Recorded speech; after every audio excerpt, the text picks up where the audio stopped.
यत्र योगेश्वरः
શિવજીને કહ્યું તમે તો જાઓ તપ કરવા, હું ઘરે એકલી હોઉં, મારે કંઈ કામ હોય તો કોને બતાવો,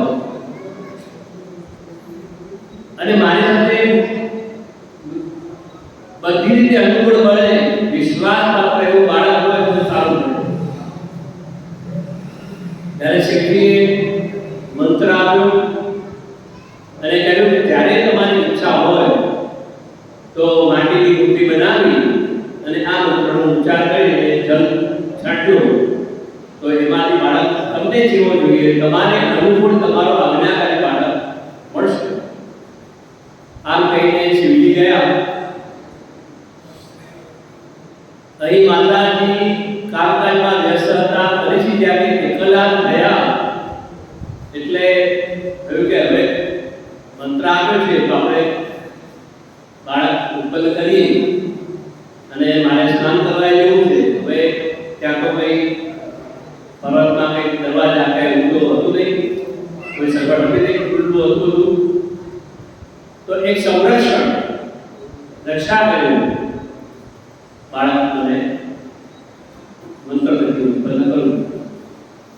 સ્ત્રી કદી એકલી રહેતી નથી. નાનું હોય ત્યારે માતા પિતાના સંરક્ષણમાં હોય, લગ્ન થાય કે પતિના સંરક્ષણમાં હોય, અને પછી વૃદ્ધ થાય ત્યારે બાળકના સંરક્ષણમાં હોય. તો એને એક સંરક્ષણ જોઈએ પુરુષનું.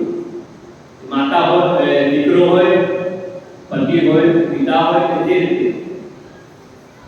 તો માતાજીએ સ્મરણ કરી માટીની મૂર્તિ બનાવી અને મંત્રનો ઉચ્ચાર કર્યો અને મનમાં ભાવના રાખી કે મારું કહ્યું માને એવો અને સુંદર એવો બાળક થાય. તો શિવજીનો મંત્ર હતો, શિવજીનો આશીર્વાદ હતો એટલે બાળક થયો. તરત હાથ જોડીને કહે બોલો માતા શું આવે છે? ને આ બાળક એટલું ગમી ગયું માતાને, હૃદય શબ્દ આવ્યો કે આટલું તમારો બાળક. અને એ બાળકને પહેલી આજ્ઞા કરી કે હું સ્નાન કરવા જાઉં છું, કોઈ આવે તો એને રોકજો. અને માતા સ્નાન કરવા ગયા. અહીં શિવજી સમાધિ પૂરી થઈ અને આવ્યા તો દરવાજામાં બાળક હાથમાં નાનો ડંડો છે. શિવજીએ દરવાજા મૂક્યા એમને. શિવજી કહે અલ્યા કોણ છે તું રોકે છે? શિવજી તો ભૂલી ગયા મંત્ર આપેલો તેની વાત થઈ ભૂલી ગયા કે નહીં જવાનો અંદર, મારી માતા સ્નાન કરે છે. શિવજી વિચાર કરે કે હું તપ કરાવ એટલામાં આ છોકરો કોનો છે, અહીંયા કોણ છે? ઘણું બાપ દીધું છે, બોલાવા બોલાચાલી થઈ હટે જ નહીં. શિવજી પોતાના ગણોને કહ્યું આ બાળકને કોઈ પડે તે હટાવો. ગણોએ પણ સમજાવવાની કોશિશ કરી પણ આ તો માતાનો સેવક હટે નહીં. પછી શસ્ત્ર પ્રહાર ચાલુ થયો, મારામારી ચાલુ થઈ. પણ શક્તિનો બાળક, શિવજીનો બાળક એટલે એનામાં તો અથાગ શક્તિ હતી. ગણોને બધાને હરાવ્યા, બીજા બધા આવ્યા, નંદીને બધાને હરાવ્યા. શિવજી વિચાર કરે કે આ બાળક બહુ બળશાળી છે. પોતે જ્યારે આવ્યા ત્યારે એની સામે પણ યુદ્ધ કરવા તૈયાર. ઘણાને પાડી દીધા. આ શિવજી આવ્યા, શિવજી સાથે પણ યુદ્ધ કરવા તૈયાર. ત્યારે શિવજીએ ત્રિશૂળ લીધે લઈ અને મસ્તક પર માર્યું. મસ્તક ઉડી ગયું. અને આ બધો અવાજ થતો હતો. એને માતા સ્નાન કરીને બહાર આવ્યા. જોઈએ છે તો માથું ધડથી અલગ, લોહી રડાયેલું અને શિવજીના હાથમાં ત્રિશૂળ. માતાજી પૂછે છે તમે આ શું કર્યું? કે આ બાળક મને રોકતો હતો એટલે મેં એમાં આ તમારો જ બાળક છે. ત્યારે શિવજીને યાદ આવ્યું મંત્ર આપ્યો હતો, હવે શું થાય? મારા બાળકને જૂઠો કરો. શિવજી કહે જૂઠો કેમ અને માતાજીને ગુસ્સે ચડ્યો અને એમના શરીરમાંથી દરેક માતાઓ બહાર, મહાકાલી, મહાલક્ષ્મી, બધી નવ દુર્ગાઓ બહાર આવી શસ્ત્ર વગેરે લઈને શિવજી ની વારે દેવતાઓ આવ્યા. દેવતાઓ સાથે આ દેવીઓનું યુદ્ધ થયું. બ્રહ્માજી આવ્યા, સમજાવે છે કે આ બધું શું છે, શાંત રહો, કંઈક દિવેડો પાડો. ત્યારે બધા શાંત થયા. માતાએ એક જ માંગણી હતી કે મારો દીકરો એવો ને એવો થવો જોઈએ, જીવતો થવો જોઈએ. શિવજીએ વિચાર કરીને પોતાના ગણોને કહ્યું કે જાઓ, રસ્તામાં જે પહેલું મળે એને લઈ આવો, એનું માથું લઈ આવો. ગણો ગયા અને રસ્તામાં હાથી આવતો હતો. હાથીનું માથું કાપી અને લઈ આવ્યા કે પહેલું આ મળે છે એનું માથું લગાવો. ભગવાન ભોલેનાથે 2 ઓપરેશન એવા કર્યા જગતની અંદર કે પુરુષનું ધડ અને માથું પશુનું. એક તો પોતાના દીકરાનું કર્યું અને બીજું પોતાના સસરાનું, દક્ષરાનું. એનું ધડ હતું અને માથું હતું બકરાનું. એ પણ વાત આવે છે. લઈ આવ્યા અને એ માથું ભગવાને ધડ સાથે બેસાડ્યું, પણ બેસાડવામાં આંખ મોટી થઈ ગઈ બાળકની. માથા પર હાથ મૂક્યો અને આશીર્વાદ આપ્યો અને વરદાન આપ્યું. માતાને ખુશ કરવા કે જીવતો તો કર્યો, પણ બીજા વરદાન પણ આપ્યા કે આજથી જગતના અંદર કોઈ પણ પૂજા થશે તો પ્રથમ પૂજનની પહેલા ગણપતિ પૂજા થશે. એ સિવાય ગણપતિની કોઈ પણ દેવતાની પૂજા સ્વીકારશે નહીં. આ એક દેવતાઓને બધાની સન્મુખમાં આ વચન આપ્યું. દેવતાઓએ પુષ્પ સૃષ્ટિ કરી, જય જયકાર કર્યો. બોલો ગણપતિ ગજાનન મહારાજ કી. આ ગણપતિની કથા આવી કે માથું હાથીનું અને શરીર પુરુષ. પ્રથમ પૂજનીય બન્યા એનું કારણ આ બતાવ્યું. અને ત્યાર પછી ગણપતિ પ્રથમ પૂજનીય છે. પ્રથમ પૂજનીય અને બીજું ભજનમાં પણ જ્યારે આપણે ભજન કરતા હોઈએ ત્યારે પહેલા ભગવાન ગણપતિનું ભજન આવે. તો એકાદ મિનિટ આપણે કહીએ નહીં. પ્રથમ પહેલા સમરીએ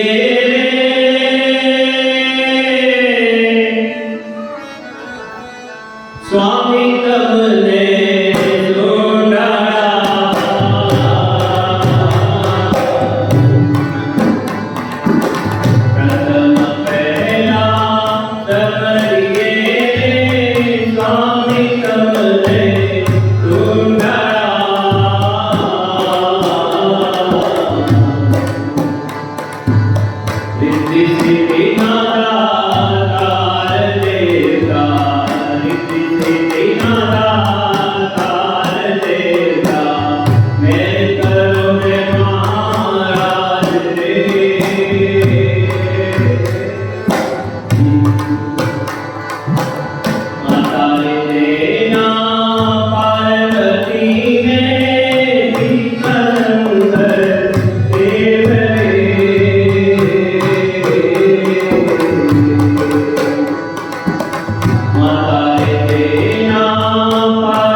એ ગણપતિ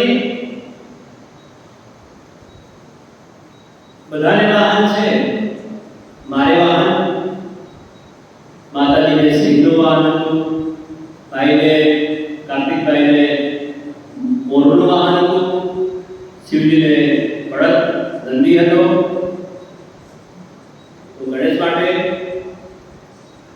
ગણેશજી બહુ ઉદ્યમી.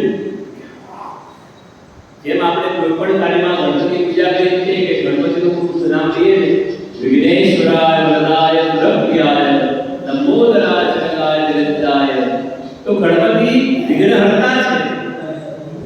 એમનું સ્મરણ થાય તો વિઘ્નો દૂર થાય.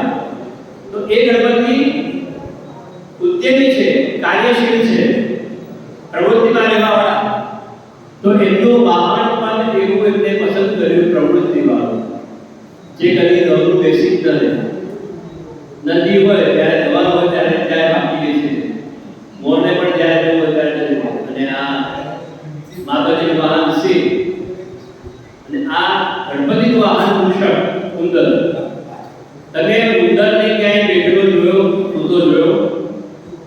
કાંઈ ને કાંઈ કામ કરતો જોયો. ઉદ્યમી એટલે ઉદ્યમી એવું વાહન ગણપતિએ ઉંદરને દાન કે ઉદ્યમ કર્યા જ કરે. કઈ ન મળે તો કાગળિયા આપે, કપડા આપે. અને કોઈ દિવસ ઉંદરને ઊંઘતો જોયો નહીં હોય. આપણે રાતે સુઈ જઈએ એટલે એનું કામ ચાલુ થઈ જાય. તે ઉદ્યમી એવું પ્રતીક એમનો ગણપતિએ પસંદ કર્યું. અને જન્મદિવસ આવ્યો હતો ભાદરવા સુદ ચોથ. ગણપતિ દાદા મા બાપ દીકરાની ઈચ્છામાં ફરવા જાઓ, અને ફરવા માટે નીકળ્યા. હાથીનું માથું, બટુક વેશ, આંધો રેલી, દાંત એક તૂટેલો, એક દંત દયાવંત તારમલા ધારી આપણે ગાઈએ છીએ. અને ઉંદર વાહન એના પર બેસીને જતા હતા. આકાશમાં ચંદ્રમાને રૂપનું અભિમાન, બધા ગ્રહો કે દેવતામાં એને રૂપનું અભિમાન હતું. અને એ રૂપનો સ્વરૂપ પણ ખરો. એમાં તો એને દક્ષ દ્વારા શ્રાપ મળેલો. કારણ કે દક્ષની કન્યાઓ સાથે પણ એમાં એક ના પ્રત્યે પ્રેમ વધારે રાખે, બીજીઓ તરફ પ્રેમ વધારે ઓછો રાખવો. એ દીકરીએ ફરિયાદ કરી અને દક્ષને શાપ આપ્યો કે તારે ક્ષય રોગ થાય. અને એટલા માટે દક્ષે શિવજીની ઉપાસના કરી અને શિવને પ્રસન્ન કર્યા. અને એ ભગવાન શિવ પ્રસન્ન થઈ તેનો ક્ષય રોગ દૂર કર્યો, થોડું કલંક રાખ્યું. અને એને ભગવાન વરદાન આપવા માટે ત્યાં વિરાજમાન થયા. એ જ્યોતિર્લિંગ થયું જે સોમનાથનું જ્યોતિર્લિંગ છે. આપણે માનીએ છીએ સૌરાષ્ટ્રે સોમનાથ છે. તો એ ચંદ્રમાને અભિમાન હતો.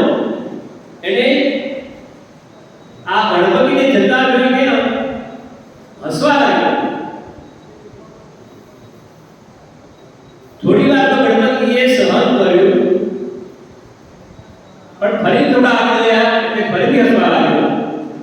અને એને જે દિવાળની ખડખડાટ હસે છે અને પછી મસ્કરી કરે છે કે પોતાનું શરીર જુઓ ને વાહન તો જુઓ.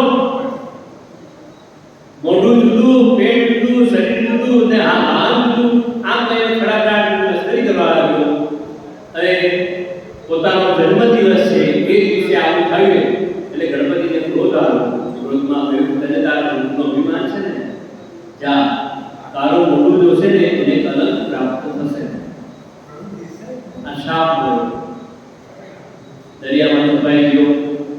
ચંદ્ર વગર જે ઔષધિઓ થતી હોય, વનસ્પતિઓ થતી હોય, એ બધી ઔષધિઓ પણ લુપ્ત થવા માંડી. જગતમાં હાહાકાર થઈ ગયો. ચંદ્ર દેખાવાથી ચંદ્રને બધા લોકો કહેવા લાગ્યા કે ભાઈ ચંદ્રને બહાર કાઢો, શું કરવું? ચંદ્રને પણ સમજાવ્યું પણ કે મને શાપ લાગ્યો છે, શું કરવું? છેવટે કહ્યું જેનો અપરાધ કર્યો હોય એની ક્ષમા યાચના કરો. તો છેવટે એને ગણપતિની ઉપાસના કરી, ગણપતિનું અનુષ્ઠાન પ્રસન્ન કર્યા. ગણપતિ પ્રસન્ન થયા અને થયા પ્રસન્ન ત્યારે એમણે કહ્યું કે મારો શાપ છે એ તો રહેશે, કારણ કે મારા જન્મ દિવસે જે પણ તને જોશે એને કલમ પ્રાપ્ત થશે, બાકીના દિવસોમાં કોઈ વાંધો નહીં. અને વ્રત કર્યું હતું એટલે એને વરદાન પણ આપ્યું, આ સિવાય દર મહિનાની બીજના દિવસે જે તારું પૂજન કરશે, તારા દર્શન કરશે, એનો મહિનો પણ સરસ થશે, ધંધો પણ એનો સારો ચાલશે. આ વરદાન પણ આપ્યું. આ ચંદ્રનારાયણ શાપની ભાદરવા સુદ ચોથના દિવસે આપણે ગણપતિ જોતા અને ચંદ્રને જોતા નથી. પછી ઘણા લોકો કે જોવાય ગયું તો શું કરવું? તો જોવાય ગયું તો એનું નિવારણ ભાગવતમાં આપેલું છે. અને એ પણ દેવતાઓ પણ દેવની મર્યાદા રાખે છે. ભગવાન શ્રી કૃષ્ણએ આ ચંદ્રને જે શાપ આપ્યો હતો એ મર્યાદા ભગવાન કૃષ્ણે પણ પાડી. થયું કે રાત્રે ભાદરવા સુદ ચોથ રાત્રે ભગવાન ગાયની સેવા કરતા હતા. ચોમાસાનો સમય ગાયની પૂરી એટલે જે પગ હોય એ પગ પડેલા એના ખાડો પડેલો હોય અને વરસાદનું પાણીમાં ભરાયું કે વરસાદના પાણીના પ્રતિબિંબ ચંદ્રોદયમાં ભગવાન કૃષ્ણે જોયું. ડાયરેક્ટ જોયા હતા પણ એનું પ્રતિબિંબ જોયું તો ભગવાન કૃષ્ણને સેવંતક મણની ચોરીનો અને સત્રાજીતને મારવાનો આમ બે અપરાધ એમના ઉપર લાગુ થયા. એની શોધખોળ કરી બધું કર્યું એ બાબતમાં બધા સેવંતક મણીને આવે છે. પણ માતાએ પણ એક પ્રાર્થના માની, નવચંડી માની અને ગણેશ યાગ પણ માન્યો, ગણેશ ઉપાસના પણ માની. ત્યાર પછી ભગવાન એ શાપમાંથી મુક્ત થયા. એટલે ભગવાન તો સમર્થ છે, છતાં પણ દેવતાઓની મર્યાદા દેવો રાખે છે. અને જે ચંદ્રમાં જોવાય ગયું કે ભાગવતના આ સેવંતક મણીના આખ્યાનના અધ્યાય વાંચે એને એ દોષ ઓછો થઈ જાય છે એવું શાસ્ત્રમાં કહેવાય છે. બીજી ગણેશના પૂજનની પ્રથમ પૂજનીય એની મર્યાદા ભગવાન વિષ્ણુએ રાખી છે. ક્યારે કે જ્યારે સમુદ્ર મંથન થતું હતું, મલયાચલ પર્વત અને વાસુદેવને દોરું બનાવી એક બાજુ લઈ ગયો અને એક બાજુ દેવતાઓ સમુદ્ર મંથન કરી રહ્યા હતા. તે સમયે મંદરાચલ પર્વત નીચે દરિયામાં ડૂબવા લાગ્યો. આ ભગવાનની લીલા છે. એટલે ભગવાને કહ્યું અરે આપણે બધું કર્યું, ગણપતિ પૂજા તો કરી નહીં કે હા દેવતાઓ એ બધાએ કીધું કે આપણે ગણપતિ પૂજા નથી કરી, ઉભા રહો, સમુદ્ર મંથન અટકાવો, પહેલા ગણપતિ પૂજા કરો અને પછી આપણે સમુદ્ર મંથન ચાલુ કરીએ. અને ત્યારે પછી સમુદ્ર મંથન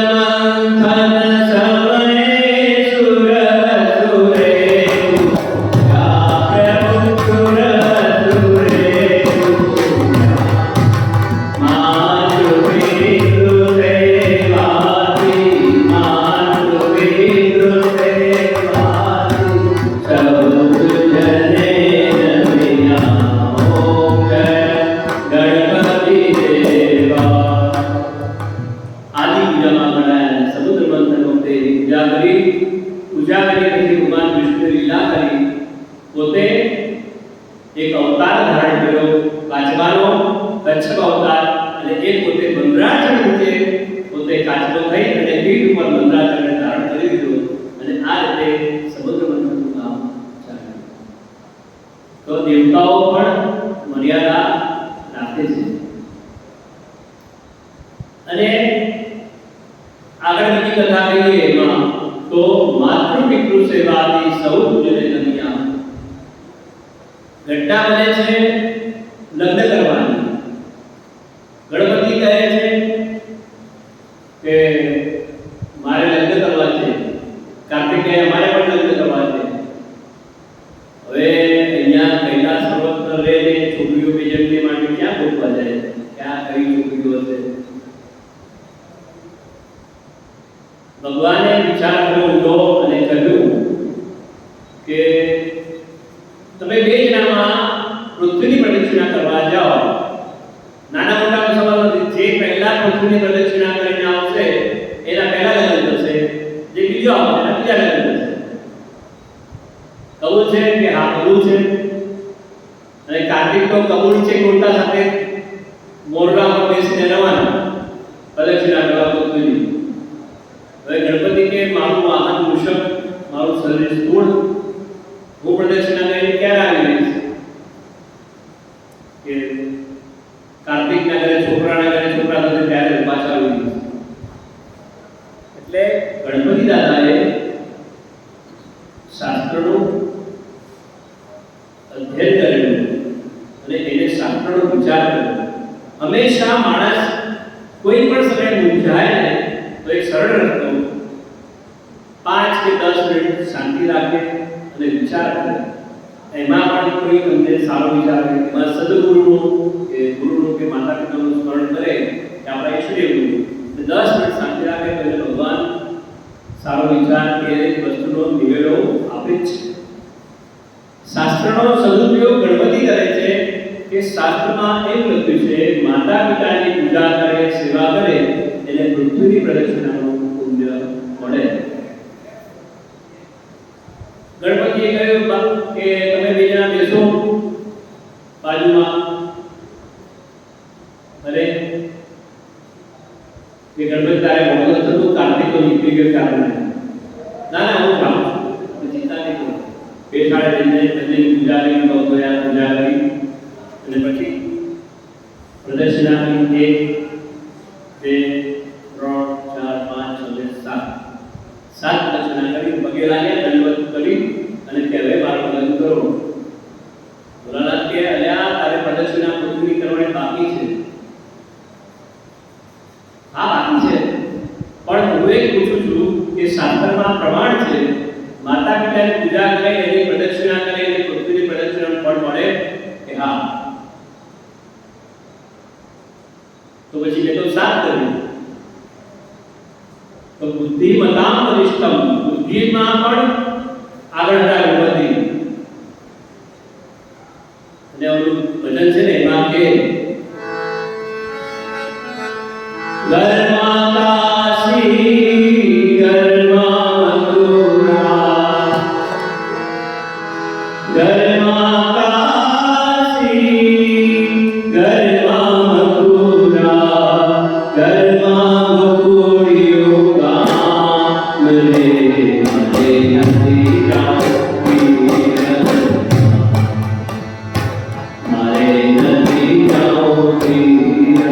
મારે નથી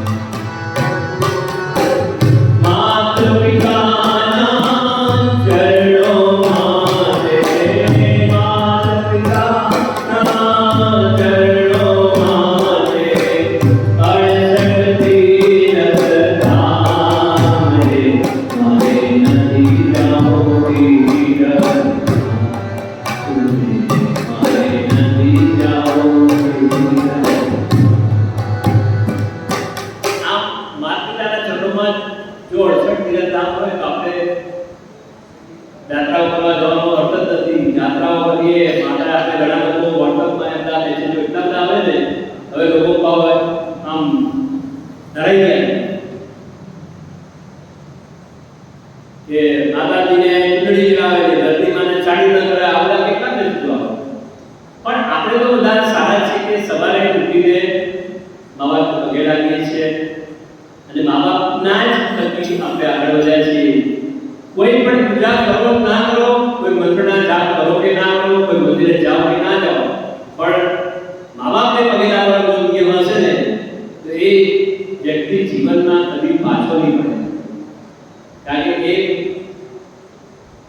તો ગણપતિએ કહ્યું કે પ્રદક્ષિણા થઈ ગઈ, હવે પરણાવો. વચન જે છે શાસ્ત્રનો ખોટું સાચું કે આ સાચું, તો વિષ્ણુની એક કન્યા રિદ્ધિ અને સિદ્ધિ સાથે ગણપતિને પરણાવ્યા. લગ્ન થઈ ગયા, સમય ગયો, એમને સંતાન થયા, લક્ષ અને લાભ. આપણે શુભ લાભ કે શુભ લાભથી લક્ષ અને લાભ બે પુત્ર થયા. અને ગણપતિનો પરિવાર સિદ્ધિઆમદા હંસા કિલો બજો અને દાદા દાદી બન્યા, મજા કરે છે. અહીં કાર્તિક સ્વામી દક્ષિણથી તરફથી આવવાની તૈયારી. નારદજી નારાયણ નારાયણ કરતા વચ્ચે મળ્યા.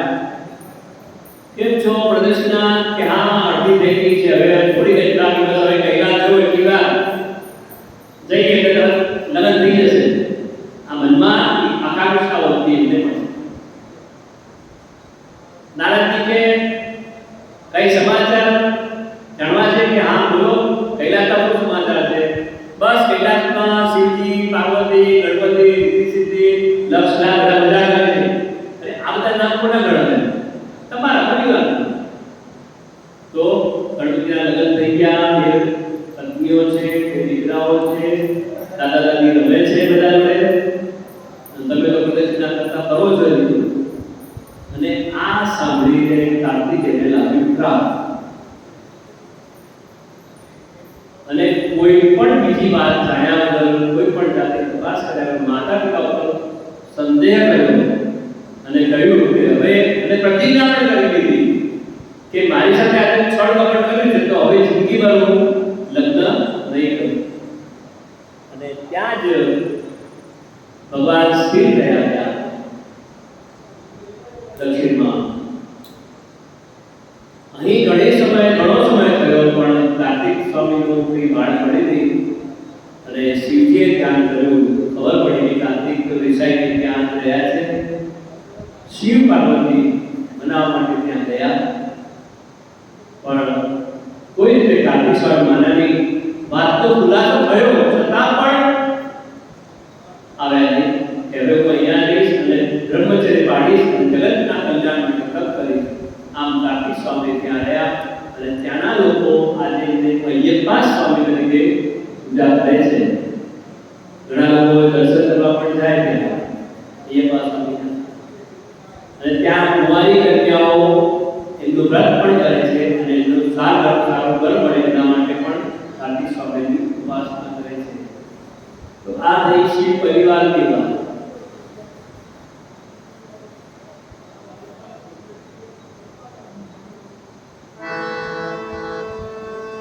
ગણપતિને શાપ આપ્યો એ વાત થઈ. હવે ગણપતિ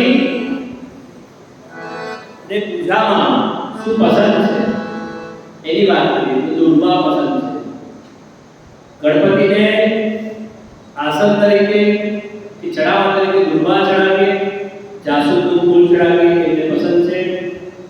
જો તુલસી ગણપતિની પૂજામાં હોય, એને સ્પર્શ થાય તો એને તુલસી જરા પણ ગમતું નથી. આપણને ગણગમતી વસ્તુ મળે, ખાવામાં મળે, કે જોવા મળે તો આપણે પૂજાઈએ, ભગવાન પણ પૂજાય. એટલે ઘણી વખતે તુલસી ફૂલમાં પણ, એના નૈવેદ્યમાં પણ ઘણા લોકો લાડુ ધરે પણ એમાં તુલસી મૂકી દે, તુલસીને દુર્વા મુકાય. સિંદૂર ચડાવવાનું ગણપતિને પસંદ છે. સિંદૂર ચડાવ્યું, ગચ્છા મૂકો, એ સિંદૂરથી ભગવાનની પૂજા થાય છે. અષ્ટવિનાયક જ્યાં જ્યાં ગણપતિનું પ્રાધાન્ય થયું ત્યાં ભગવાન અષ્ટવિનાયક તરીકે થયા છે અને ત્યાં પ્રસિદ્ધ બન્યા છે. ત્યાં લીલાઓ કરી છે ભગવાને.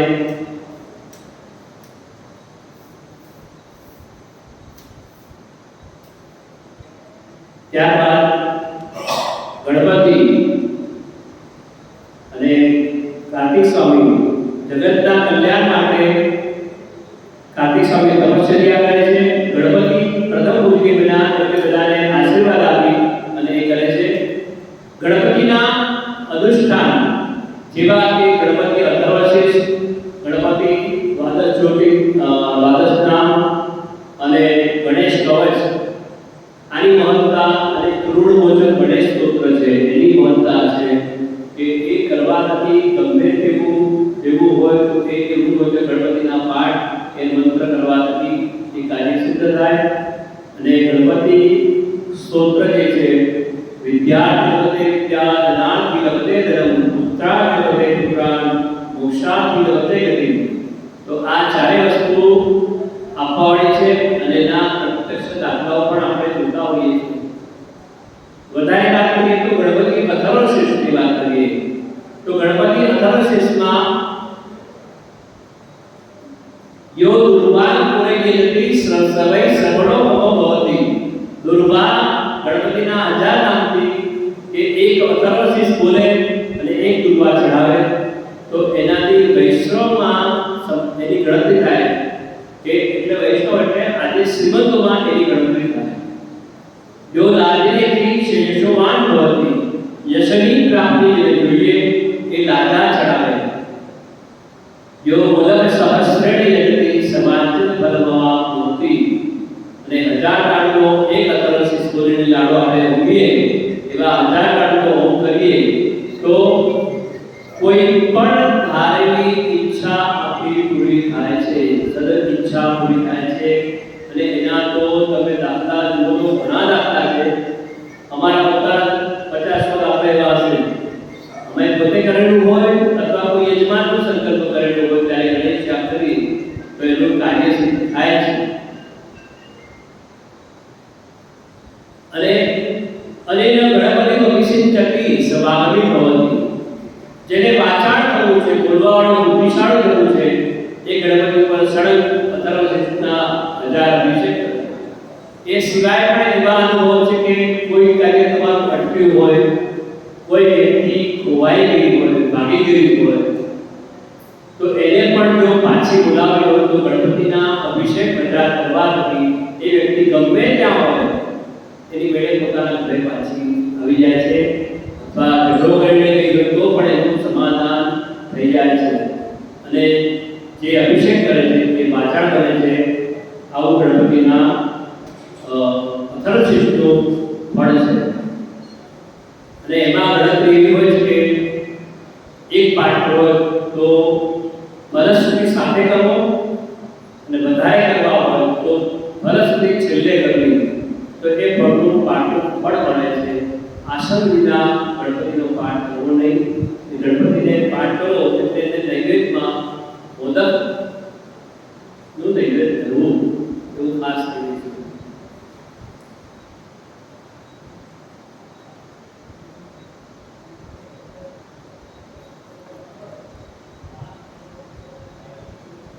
બીજું ગણપતિનું જે કવચ છે આમાં કદાચ આપણી જે પુસ્તક છપાવેલી એમાં પણ છે. એશોથી ચક્રો દેખ્યો કરતા હોય ખ્યાલ હોય. એશોથી ચક્રો જે ગૌરી વાત કરી છે એ એટલું સિદ્ધ છે કે કોઈ કારાગૃહમાં જેલમાં ફસાયો તો પણ એ જે ગણેશ કવચના 21 દિવસ રોજના 21 પાઠ કરે તો એમાંથી એને મુક્તિ મળે છે. આ બધા ગણપતિના અલગ અલગ પાઠ અને એનો મહિમા બતાવાયો છે.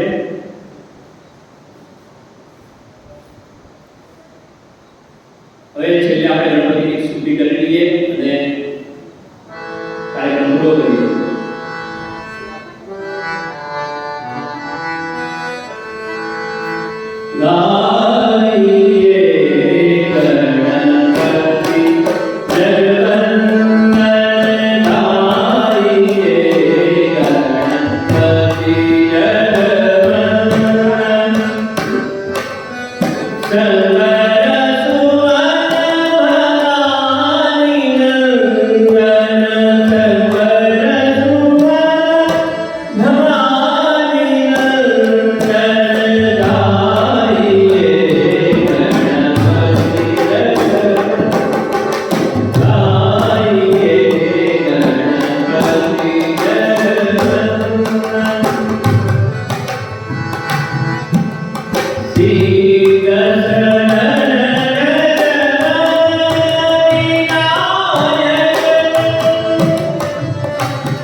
मागत तुलसी दास कर जोरे बसुरा सिय नारद मोरे बसुरा सिय नारद मोरे गाइए गणपति जगवंदन गाइए गणपति जगवंदन शंकर सुमन भवानी नंदन शंकर सुमन भवानी नंदन गाइए गणपति जगवंदन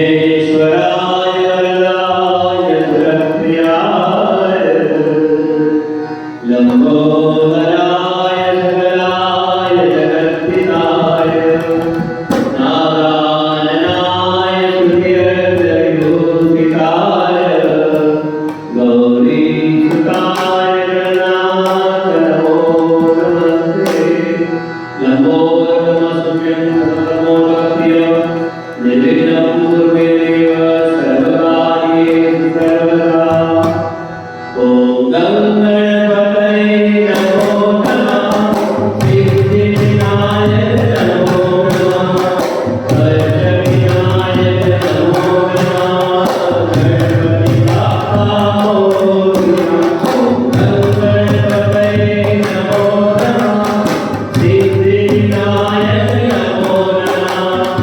अष्टविनायक नमो नमः गणपति बाप्पा ओम गणपतये नमो नमः सिद्धिविनायक नमो नमः नमो नमः सिद्धिविनायक नमो नमः अष्टविनायक नमो नमः गणपति बाप्पा मोरया ओम गणपतये नमो नमः सिद्धिविनायक नमो नमः अष्टविनायक नमो नमः गणपति बाप्पा मोरया मोरया रे बाबा मोरया रे मोरया रे बाबा मोरया रे मोरया रे बाबा मोरया रे मोरया रे बाबा मोरया रे मोरया रे बाबा मोरया रे मोरया रे बाबा मोरया रे गणपति महाराज की जय आज के आनंद की जय नमः पार्वती पतये हर हर महादेव सौले जय श्री कृष्ण